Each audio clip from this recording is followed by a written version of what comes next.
Y'all are watching Fight Feed. We are going to be going through the UFC 316 pay-per-view card, and I'm going to be giving you guys all of my picks and predictions for this upcoming fight card on June 7th, 2025. So, similar to my other videos, I'm going to just quickly go through, give you guys a summary of all the picks that I am making. You can watch this entire video with my chapters on YouTube and see why I'm picking the way I'm picking within each fight. But this is just a quick summary for you guys. All right.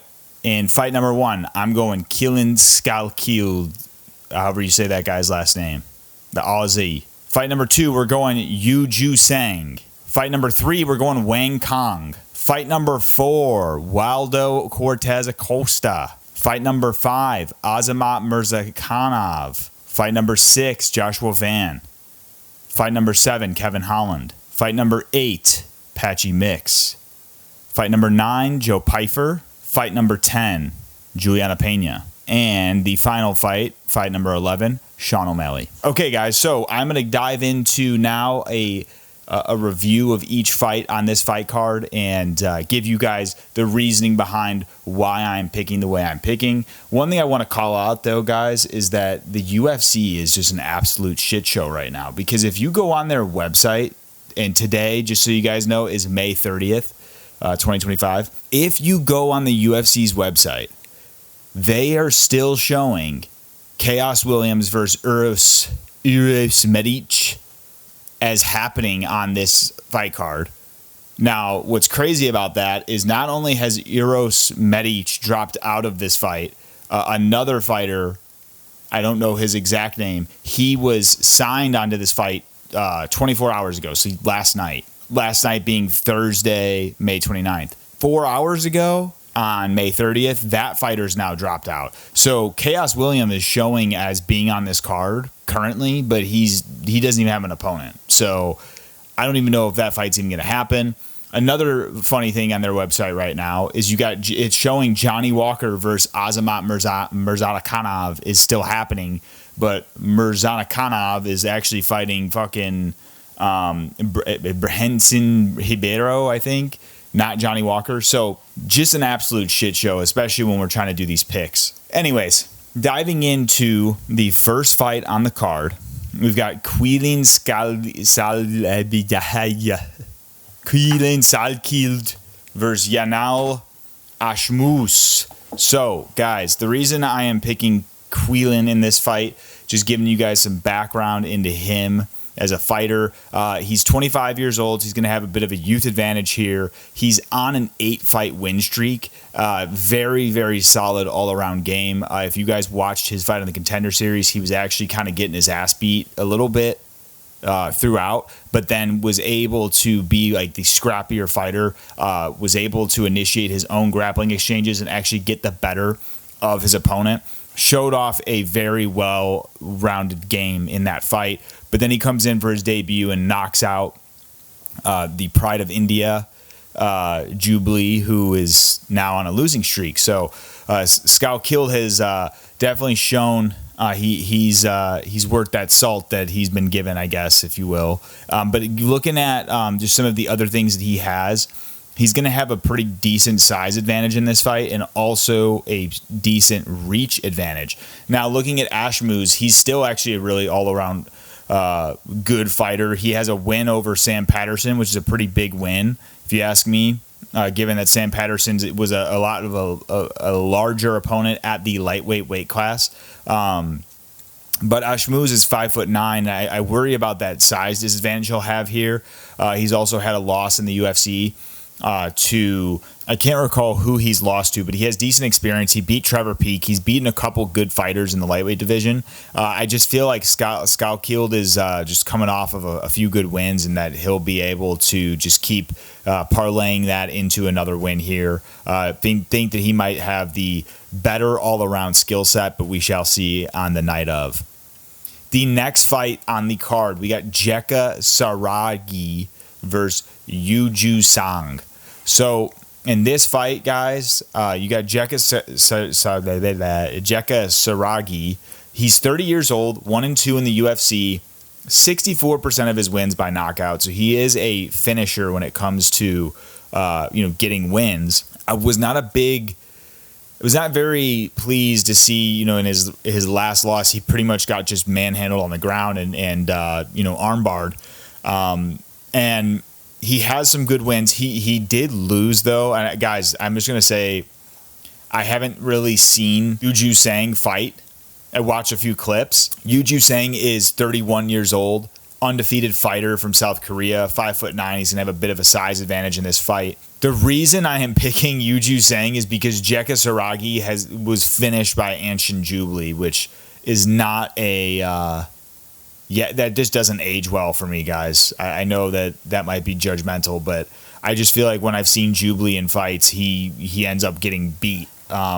Either, by KO or, just outclassed. And given that this, Jeka's lost to him, I don't rate that very highly at all. And I feel like that's going to give this Joo-sang guy, even though his talent has yet to be questioned in the UFC, I feel like he's going to have a leg up just based solely off the fact that he's undefeated, size advantage, and he hasn't lost to Jubilee.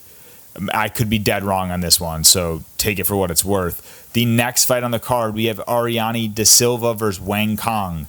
So Ariane de Silva, very young to have this many fights, I feel, in the UFC. She's 31 with a 6-7 record in the UFC. Very much a decision-type fighter, gets a lot of decisions when she does get wins. 17-10 record, so not a great record here. But she's got 2 losses and 2 wins in her previous 4 fights. And then looking at Wang Cong, she's going to have Wang Cong's going to be a bit older here, but Wang Cong's got a much better record, but with much less experience, that is, being that she's 7-1. However, Wang Cong, I think, was, with the KO that she got, I think it was either on Contender Series or in her debut. I feel a lot of people were expecting her to just kind of rise up the ranks and continue on with that power. But when you actually dig into her record, she doesn't have that many wins by KO. I also think if you dig into it even a bit deeper, the girl that she did knock out had been KO'd previously that same year by Natalia Silva. So perhaps you could even give some credit to Natalia Silva there, given that maybe she broke the chin down and gave Wang Cong just a perfect setup. But it was a beautiful KO that Wang Cong got, and I think that KO is reminiscent of her ability to strike on the feet, and I feel as though she's going to have an advantage in that regard. I do worry a bit about her loss that she previously had, where she was choked out, I believe.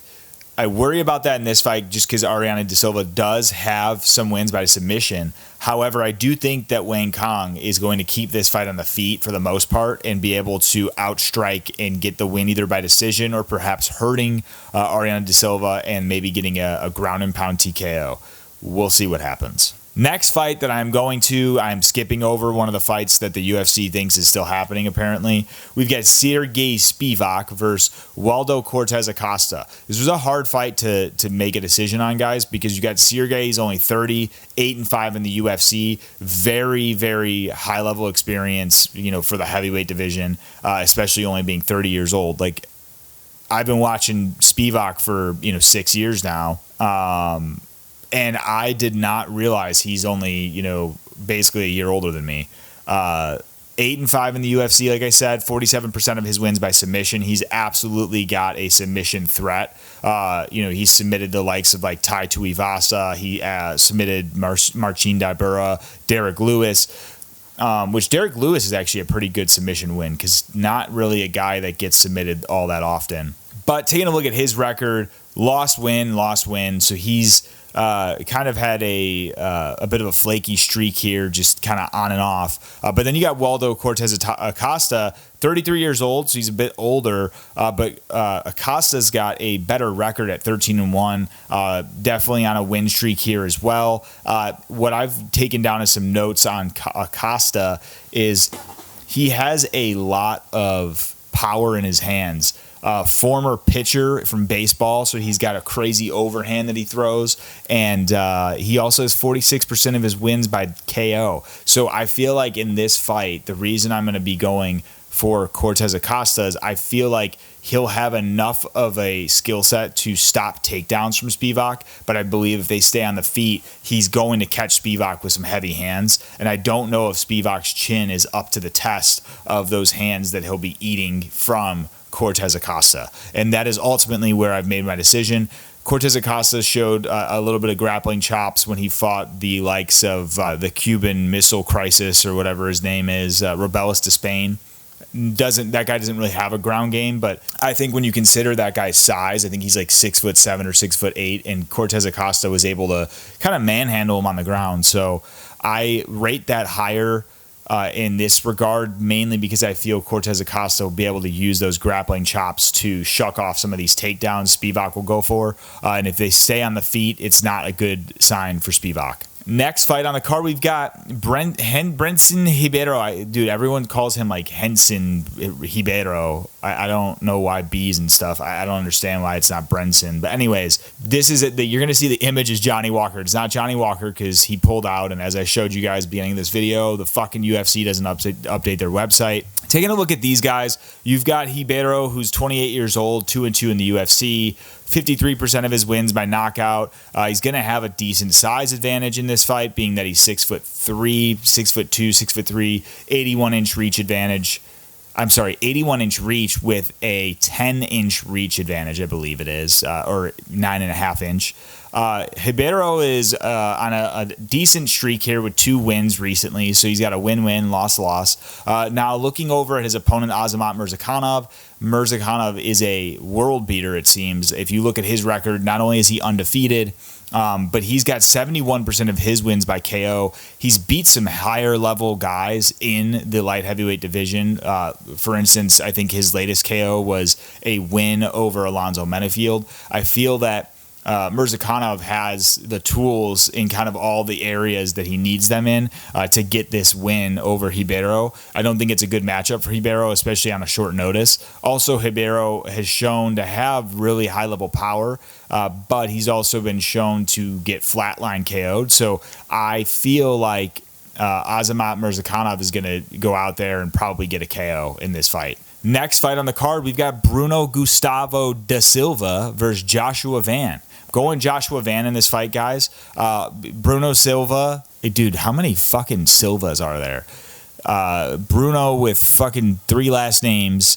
35 years old. So I think that when I look at his record, he has 43% of his wins by knockout, which is a pretty solid stat to have at this weight class. But 4-3 in the UFC, and I have to say, when I saw his age at 35 in flyweight, is a bit worrisome for me. I just feel like once you're at that age, you're starting to see, especially in these lower weight classes, a huge decline every month you continue to age past 35 years old. Now, I'm sure there's outliers there, but I just feel this is not going to be in his favor when you look at his opponent, who is not only a very active flyweight, but a very dangerous flyweight in Joshua Van. 6-1 in the UFC at only 23 years old. Very good all-around game. He can grapple. He can obviously he can strike on the feet. But I think what I love about Joshua Van is his ability to continuously have takedown defense throughout the fight, even after he's beat the fuck out of his opponent for 3 rounds. I just feel that his activity and his striking level is going to give Silva a lot of problems here. I don't see Silva having any way to nullify the striking that's going to be coming at him. Plus, the pace that Joshua Van puts on his opponents is dangerous. It's honestly diabolical sometimes. He just walks his opponent down, continuously throwing at him at all points within the fight. I just feel Joshua Van's a step above. The next fight on the card, we have Vicente Luque versus Kevin Holland. This fight is interesting, guys, because Vicente Luque is one of those fighters that is like, he's really actually one of the best fighters. If you really look at his record and see 16-6 in the UFC at 33 years old, super skilled, has a lot of different techniques that he can bring forth in this fight. He's a very good striker, very good ground game. I mean, this is a guy who knocked out Belal Muhammad cold, right? And so when we look at Vicente Luque, we sometimes are jaded by the fact that he has skills that are like not, I feel like they just haven't been showing in his recent fights, except he did just choke out Themba Garimbo. Yeah, but when you look at his record, win-loss, I just feel he's been pretty inconsistent. I think when I first started watching UFC in 2019, religiously, Vicente was like on a tear in winning almost all of his fights. And then it just suddenly like he hit this road bump and he seems to not have been able to pick up the pieces from there. And then on the other hand, you have Kevin Holland, 32 years old, 14-10 in the UFC, which is nuts, guys. Like, Kevin Holland came into the UFC in 2018. So for him to have this many fights is nuts. But apparently Ian Gary is more active than him somehow. Not true. Anyways, Kevin Holland, very good striker, has showed very good wrestling, grappling in the 170 division. I think when we go up to 185, it's just too much for him given the size differential. I feel Kevin Holland is a fighter who will continue to see success at the 170-pound weight class to that of the 185-pound weight class. I feel if he continues to stay at 170, that there's a good chance he continues to rise up the ranks there. I do think that he's going to be too much for Vicente. I don't think Vicente is going to be able to take him down and control him on the ground, because I feel like Kevin Holland has a different level of strength at 170, where even in the Gunnar Nelson fight, he was kind of able to outman Gunnar Nelson on the ground when Gunnar Nelson got him down there. And I feel like also find ways to either be competitive in the grappling exchanges or even get back up to his feet. Kevin Holland, I think, has all of those tools in this fight. He also has that striking, which I think Vicente Luque has been very hittable in his recent fights, and I think that he just doesn't take shots the same way he used to.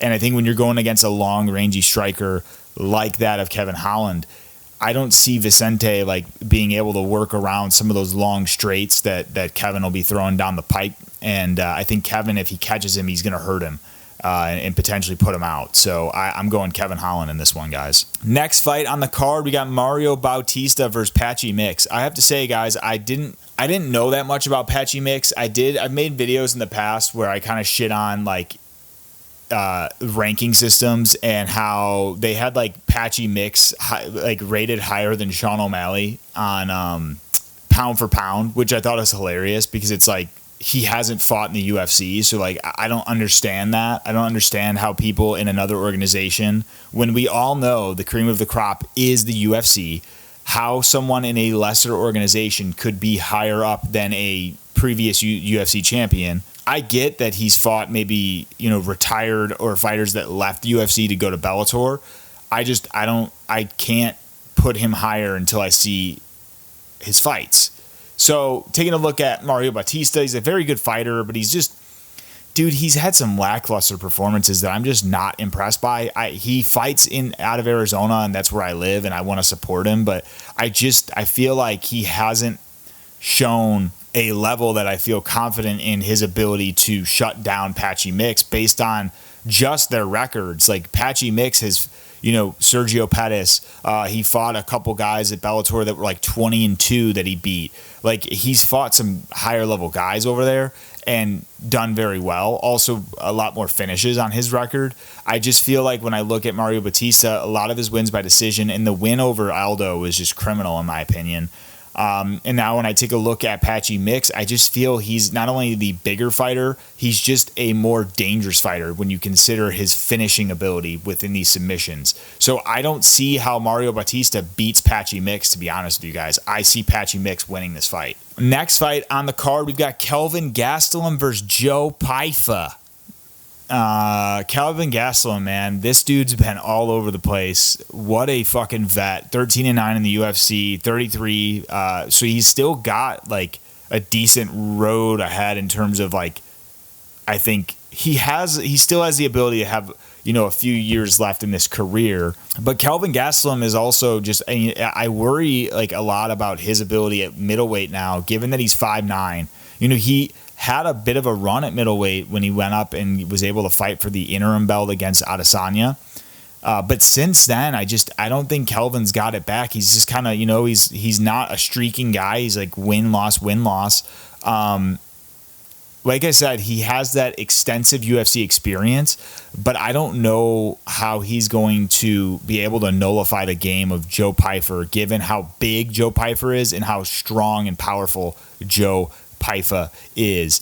Being 28 years old, 4-1 in the UFC, I feel like Joe Pyfer this is a fight kind of set to help him rise. I think that he'll be able to hurt Kelvin. I don't know if he'll be able to finish Kelvin. Kelvin's never been knocked out. I just think that you look at Joe Pyfer, 69% of his wins by KO, very strong and powerful, very big for middleweight. When you see him in there, even though he's only 6'2", and 6'2" is still pretty tall, but like you see some guys at 6'4", 6'5" at middleweight, but Joe Pyfer's frame is he's a big dude at middleweight, and I feel like that's going to show plenty some on the night of 6-7, and I feel he will likely land a kill shot on Kelvin, either hurting him or maybe even putting him out.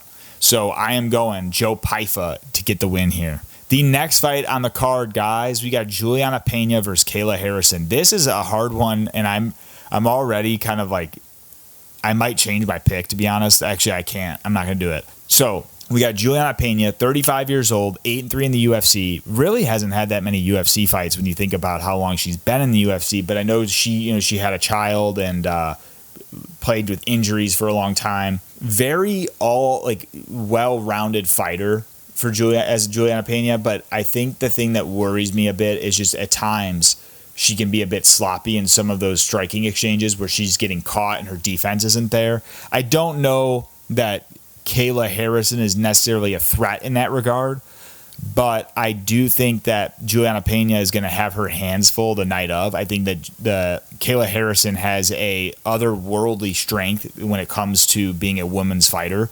But the thing that I am leaning towards Julianna Peña on is not only the edge of experience in the UFC, the edge of experience in 5-round fights, but also we cannot discredit the fact that Julianna Peña is the only person to actually beat Amanda Nunes convincingly in the UFC's octagon. Like, beat her, knocked her down, hurt her, choked her out. Guys, regardless if you call that a fluke, I know in the second fight she got steamrolled, but Julianna Peña was able to do that the first time around, and you have to rate that. It has to be rated highly, because who has Kayla Harrison beat that is to the level of Amanda Nunes? Nobody. Because no one has beat Amanda Nunes. So I feel that when you look at it that way, and then you also look at the fact that Julianna Peña has that grit, she's got that dog in her, she's not going to give up, you're going to have to knock her out cold or make her tap. I don't even know if you can make her tap. I feel like she'll just fucking go out on her shield. Yeah, I just feel like all of those things considered, also not any significant age advantage on the side of Kayla Harrison. Also, when you consider the weight, Kayla Harrison's going to have to cut a lot more weight, I believe, than Julianna Peña. So, and then you look at Kayla Harrison's muscles, she's yoked as fuck. I don't know how well that's going to play in a 5-round fight. And so basically, guys, my notes here is this, that I think that if Kayla Harrison can get this done in the first round or two, maybe round 3 max, that it goes in her favor. Anything that's like late round 3, 4, 5, I feel is going to be in Julianna Peña's favor. I think when you look at Kayla Harrison's record, 18-1, she's only lost once. Obviously, she lost it in PFL. She's 34 years old, very strong grappler, gold medal background, as we all know.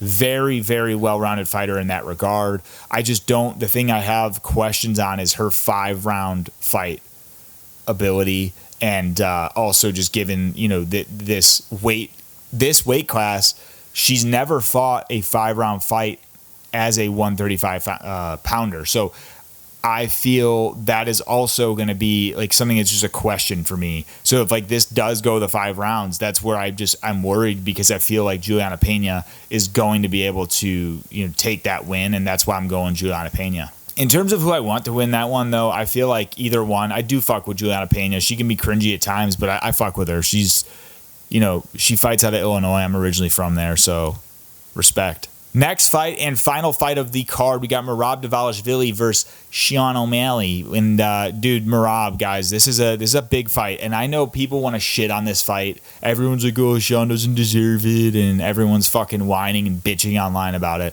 I don't hate this fight, guys. I think that this is a fun matchup. Merab is officially a fun fighter. Like, we've seen his recent fights where he's just kind of, dude, the guy is fucking nuts. And the fact that he said, "We've already kissed, now it's time to smash," to Sean is hilarious. Taking a look at this and just their overall stats here. 19-4 in his career. Merab's 34 years old. Arguably the best bantamweight of all time, just considering his resume. 12-2 in the UFC, and the last time he lost in the UFC, I believe, was in 2018, if I'm not mistaken. So 7 years without losing. And just wins over several legends, former champions. This guy is the cream of the crop when it comes to bantamweight. I mean, the gas tank, the grappling ability. He even was able to sting O'Malley with shots when they first fought. Has me thinking that, like, honestly, guys, believe it or not, in this fight, I'm picking Sean O'Malley. And the reason I'm picking Sean O'Malley is I do subscribe to the idea that Corey Sandhagen has put out there, that you give a sniper like Sean 25 more minutes to find a kill shot, he's bound to find the kill shot. And I believe that Sean O'Malley can do that. I believe in his game. I don't think that he's just this fluke, skyrocketed to the top. I mean, to even have a competitive fight the way he did with Petr Yan. I mean, when you look at what Petr Yan's done to his other opponents, to have a close fight in that regard. I mean, even the first fight Petr had with Aljamain Sterling, he beat the shit out of Aljo. So for anyone to shit on O'Malley for that close fight, I mean, O'Malley was competitive in that fight. It was not a domination one way or the other. I do think that, I'll say, when I watched O'Malley fight Petr Yan, I thought when I first watched it, Petr Yan should have got the W. When I rewatched it, I can see from a judge's point of view the damage because Sean split him open with that knee.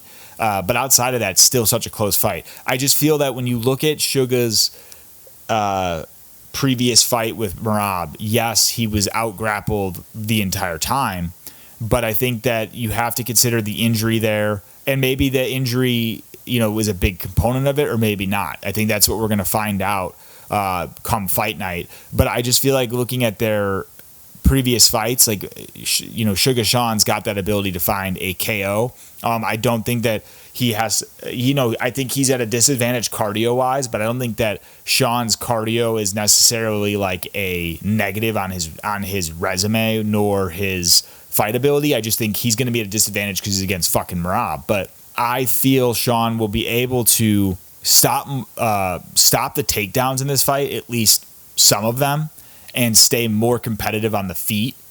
And I do believe that having that edge there, having the ability to move and also not have the torn labrum, will give him more footwork to escape some of those exchanges that Merab might instigate against the cage and things of that nature. I ultimately feel like Sean will be able to get this win, guys. Now, I do think it is a heavy task ahead for him, but I believe that Sean O'Malley will be able to bring the belt back to AZ where it belongs.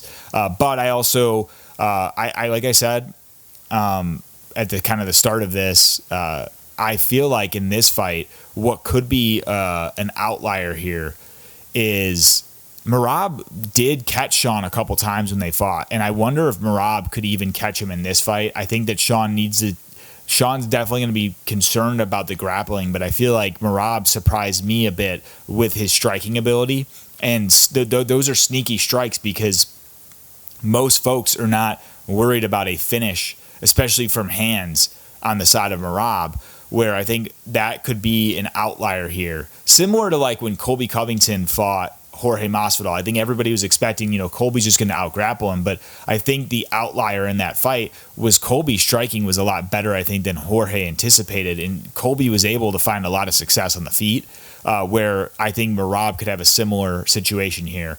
But ultimately, I'm picking Sean O'Malley to get the win come that night. I just feel like he'll have all those tools that he had in his previous fight, but also not going to be injury ridden, and it has the opportunity to land that kill shot in a 25-minute bout against the Terminator, the Machine, Merab Dvalishvili. So there you guys have it. Those are my picks for the UFC 316 fight card. I hope you guys enjoyed this video. Make sure you give it a thumbs up. And if you have different thoughts or opinions on my picks, or have picks of your own, I would love to see what you guys are cooking up for the UFC 316 fight card. It happens the day after my birthday.